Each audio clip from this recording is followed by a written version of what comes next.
यानंतर बातमी कोल्हापुरातली आहे। बाळूमामा मंदिरामध्ये 60 कोटी 75 लाखांचा अपहार झालेला आहे। गैरव्यवहाराच्या तपासासाठी SIT स्थापन करण्यात आलेली आहे। अप्पर पोलीस अधीक्षकांच्या नेतृत्वामध्ये 12 सदस्यांची समिती स्थापन करण्यात आली आहे। मेंढ्यांची विक्री, जमीन खरेदीमध्ये अनियमितता झाल्याचा ठपका ठेवण्यात आलेला आहे। कोल्हापूरच्या आदमापूरमधील बाळूमामा देवस्थान ट्रस्टमधील कथित आर्थिक गैरव्यवहाराच्या चौकशीसाठी विशेष तपास पथकाची स्थापना करण्यात आली आहे। अप्पर पोलीस अधीक्षक अण्णासाहेब जाधव यांच्या नेतृत्वाखाली 12 सदस्यांची समिती स्थापन करण्यात आली आहे। संत बाळूमामा देवस्थान ट्रस्टमध्ये तब्बल 60 कोटी 75 लाख रुपयांचा आर्थिक गैरव्यवहार झाल्याचं चौकशी अहवालातून निष्पन्न झालंय। गुन्ह्याची व्याप्ती मोठी असल्यानं या प्रकरणाच्या तपासाला गती देण्यासाठी SIT स्थापन करण्यात आलेली आहे।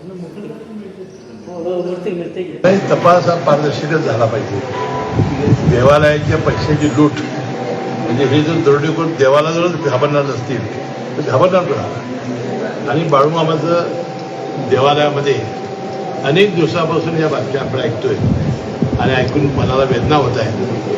आता SIT स्थापन झालेली आहे, त्याचे खरोखर गुन्हेगार शोधून काढले पाहिजेत आणि त्याला कडक शिक्षा झाली पाहिजे। त्याशिवाय ज्याप्रमाणे शिर्डी, पंढरपूर, सिद्धिविनायक न्यास आहे तसंच हे ट्रस्ट करावं अशी मी मागणी मुख्यमंत्री